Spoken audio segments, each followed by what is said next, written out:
京都駅に来ています。先日 JR 西日本から特急はるかの運行区間変更に関する発表がありました。発表では現在関西空港京都駅間で運転されている特急はるかを山科まで延長するというものです。京都駅混雑防止の目的で現在京都駅で折り返しているはるかを全て山科まで延長するということです。このため現在折り返しの設備のない山科駅を改良し、はるかの折り返しに対応するための設備を準備します。今回の動画は実際に京都駅と山科駅に行って現在の両駅の様子と山科へ進後の特急はるかの運行ルートを見てきました。最後までお楽しみいただけたら嬉しいです。早速特急はるかの現在発着している京都駅30番線に行ってみたいと思います。ちょうど嵯峨野山陰線の列車が到着したタイミングだと思いますが、たくさんの方がホームから乗り換えまたは改札口の方へ向かってきていました。嵯峨野線の列車が到着するたびに大量のお客さんが改札口方向へ押し寄せるため大変な混雑になっています。嵯峨野線の乗り場は32番、33番が嵯峨野線の普通、快速、31番乗り場が主に山陰線の特急、そして一番左の30番乗り場が特急はるか専用のホームとなっています。一部の嵯峨野山陰線の電車は混雑の激しい京都寄りの車両は一部座席が3列の元阪和線の車両が使用されています。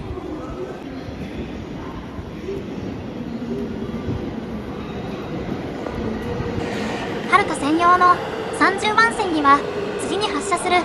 11時ちょうど発はるか21号が停車していました。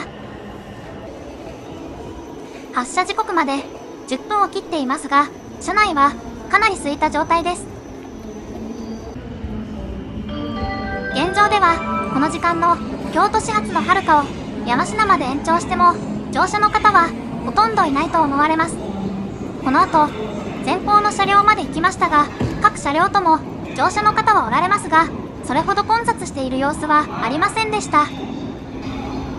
現在嵯峨野線のホームには2本の普通電車が停車しています。30番線に停車中のはるかを山科まで延長すると30番線に山陰線の特急を発着させることができるため、31番線も嵯峨野線の電車に使用できるため、嵯峨野線の電車の混雑を緩和することができるかもしれません。よっぽど効果的な PR をしないと、はるかの京都駅で下車されるお客さんを山科まで乗ってもらうのはかなり難しいと思います。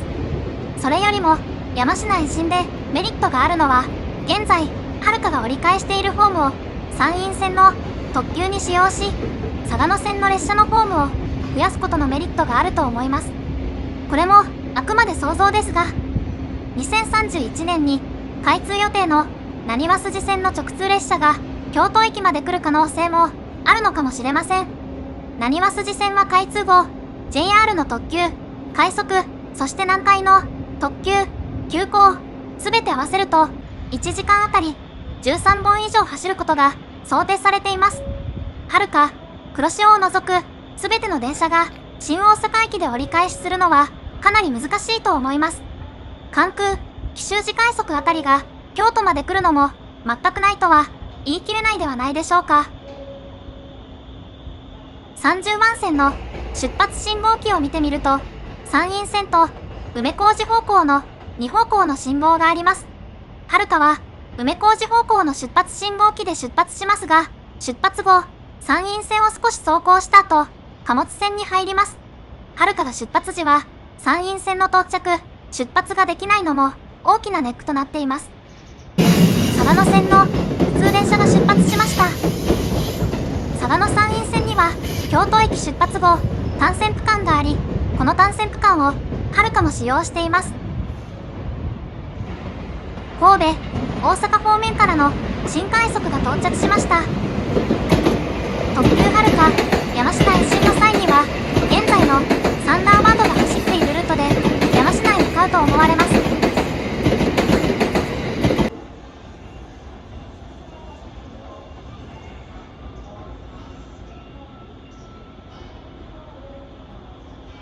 特急はるかが関西空港へ向けて出発していきます。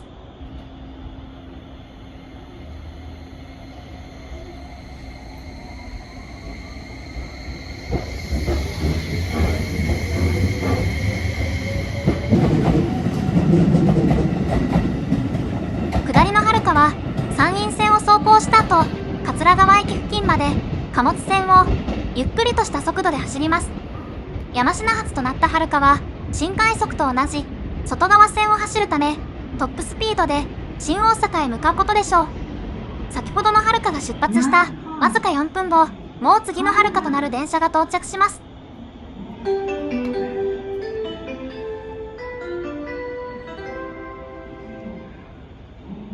お待たせいたしました。30番乗り場に折り返し11時30分発関空特急はるか23号関西空港行きは9両で参ります。ご注意ください。ご乗車にははるか到着の際は山陰線を塞ぐことなく外側線から直接30番線に入ります。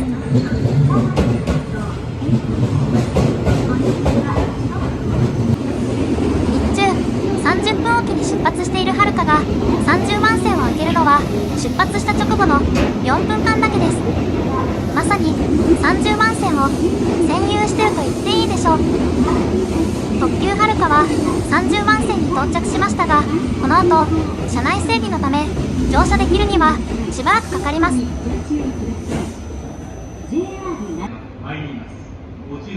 31番線に折り返し特急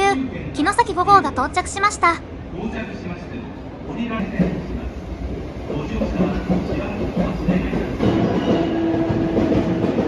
31番線に列車が到着したことによって4線すべてに電車が止まっています。はるかが山科に延伸後は嵯峨野山陰線のこの風景も少し変わるかもしれません。現在はるかは折り返しのための車内整備を行っています。発車何分前に乗車可能になるのか見てみたいと思います。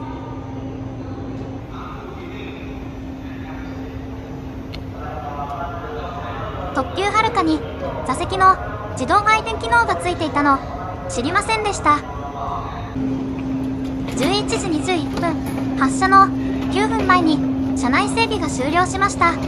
牽制9両分の車内整備に約17分かかっていました。京都駅では9分あれば十分時間に余裕を持って乗車することができていました。これが山科まで延伸となると京都山科間5分で計算しても往復で10分、車内整備に17分、合計27分で現行のダイヤでも折り返すことが可能ですが、全く余裕がありません。山科折り返しの際には若干の時刻変更があるかもしれません。また山科始発のはるかに京都から乗り降りする場合はかなり混雑が予想され、出発の遅れの原因となることも予想されます。増月も281系の9両すべて281系の編成でした。京都駅11時25分発城崎5号城崎温泉行きが出発していきます。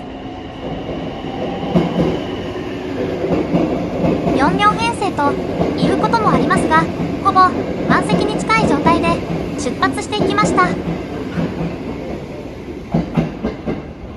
特急はるかは到着発車ともそれほど混雑した状態ではありませんでした。むしろ嵯峨野山陰線の大変な混雑とは対照的に30番線はやや閑散とした状態となっていました。他の京都駅のどのホームと比べても30番線はそれほど混雑はしていないように思えました。はるかを山科まで延伸させて果たして京都駅の混雑緩和に貢献できるのか少し疑問にさえ思えます。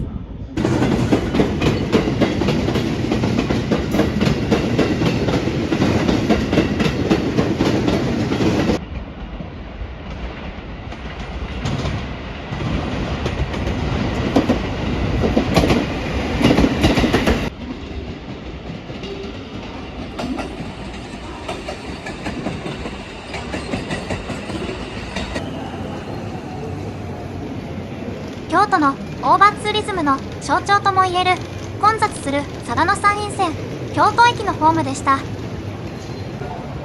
京都駅での案内には東福寺、円町、山科を乗り換えの拠点とする案内が出ていました。はるかの延伸で山科の乗り換えを強化する狙いだと思いました。果たしてうまくいくのかは JR の案内、情報発信と京都市との連携にかかっていると思います。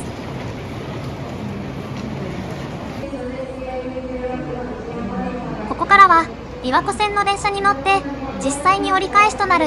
現在の山科駅を見に行ってみたいと思います。はるかの延伸後は今到着したサンダーバードと同じルートで山科に向かうと思います。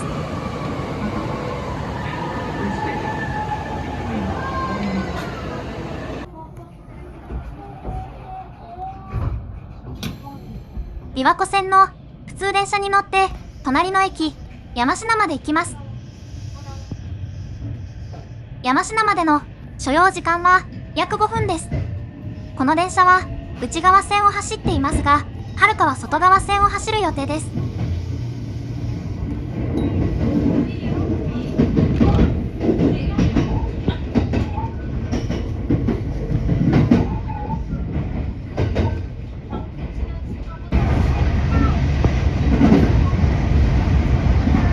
まもなく山科駅に到着します。まもなく山科、の一番左側にご覧ください。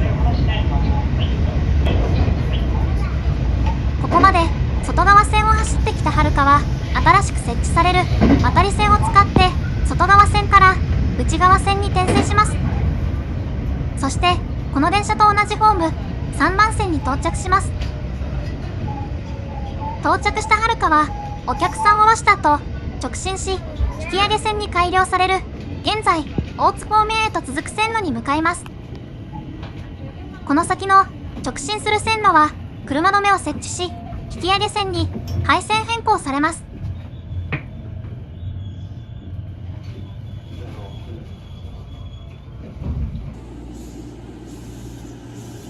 ここまで乗ってきた普通電車が向かう線路が将来の引き上げ線です。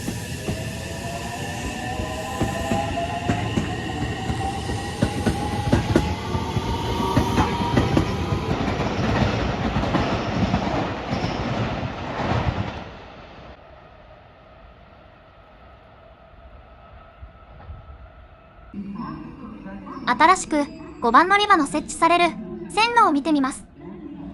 一番右側は工事用の引き上げ線で、真ん中の線路が新5番線のホームが用意される現在の通過線です。工事用の線路はホーム新設の際撤去されると思います。現在ホームのないこの線路は特急サンダーバードや貨物列車などが通過しています。現在通過用の線路にホームを新たに設け、新快速などの電車をこのホームに停車させる予定です。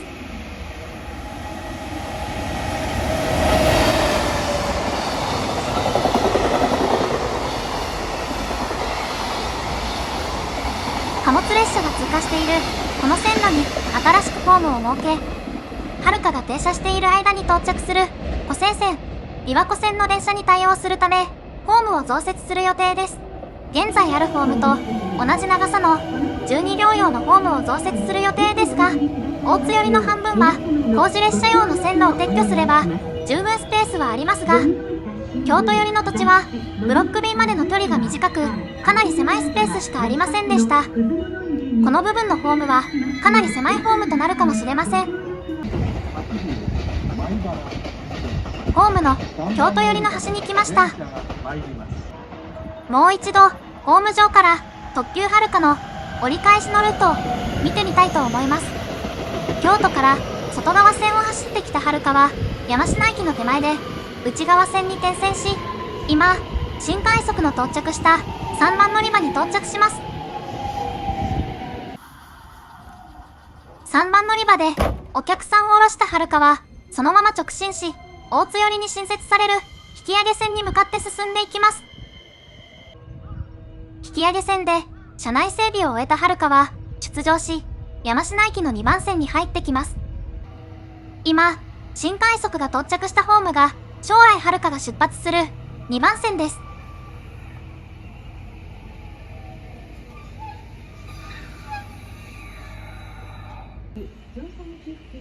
2番線で大量のお客さんを乗せた遥は京都駅に向かって出発していきます。新快速と同じ感じで出発した特急はるかはこの先の新設された渡り線で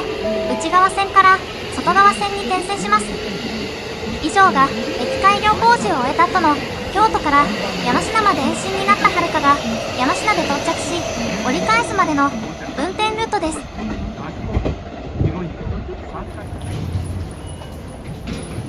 ここまで山科駅の現在のホームの様子を観察しましたが、ここからは改札を出て駅の外を探検してみたいと思います。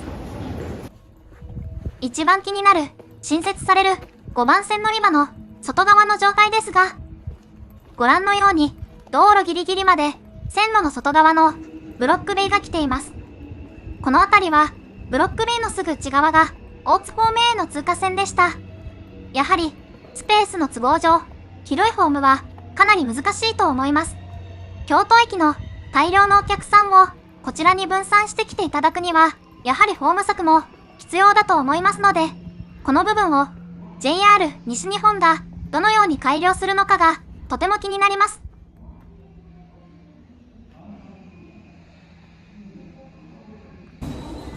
山科駅、駅前の風景です。改札口を出て目の前に京阪電鉄の山科駅があります。駅設備の様子です。自動改札機はそこそこ台数も多いですが、券売機が3台、緑の券売機プラス、そして緑の窓口があります。この駅の設備では、京都駅から多くのお客さんが回ってきた場合、かなり対応に難しいと思います。ちなみに、この地図は南北が逆の方向に設置されているので、上の方向だと思ってまっすぐ進むと逆方向に行ってしまいます。こちらは JR の山科駅駅前のロータリーというか車の回転場所です。バスの発着するロータリーは別にあります。京阪京神線の電車が到着しました。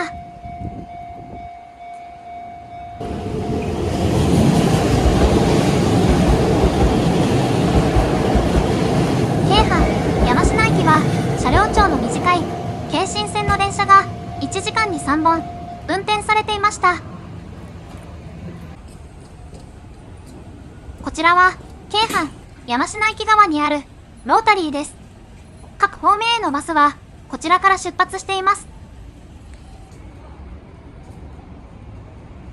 京阪山科駅の時刻表です。日中は1時間に3本、ラッシュ時間でも4本から5本のダイヤでした。次に地下鉄山科駅を見てみたいと思います。地下鉄山科駅へは JR 山科駅改札口のすぐ前に地下へと降りる階段があります。この階段を降りた後、地下通路を少し進むと地下鉄の改札口に着きます。こちらは地下通路の地下鉄側から JR 方向を見ています。地下鉄東西線山科駅の改札口です。京阪山科駅に比べスペースも広くゆったりとしたコンコースでした。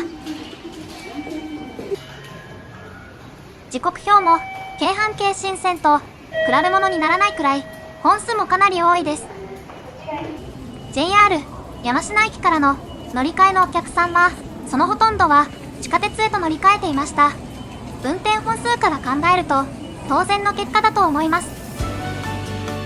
それでは最後に今回の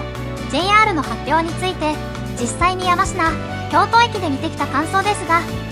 京都での集中しているお客さんの大部分は新幹線で来ておられます。はるかを山科まで延長してもかなり PR を強化しないと山科の分散は厳しいと思います。ただはるかを山科まで延長することによって京都駅の嵯峨野山陰線のホームに余裕ができる大きなメリットもあると思います。次に山科駅ですが、新設される新しいホームは線への乗り換えがホームが変わる際不便になると思います。駅スペースもそんなに広くはなく、券売機や改札機の増設は限界のある部分もあると思います。山科駅は地下鉄東西線への乗り換えは便利ですが、一部の観光地へ行く以外はやはり京都駅が格段に便利です。特急はるか山科延伸までの間に JR と京都市の連携による積極的な PR に期待したいと思います。今回の動画は以上となります。今後も鉄道、旅行、ホテルの動画を投稿していきますので、高評価、チャンネル登録、ぜひよろしくお願いします。コメントもいただけるととても嬉しいです。それでは皆さん、また次の動画でお会いしましょう。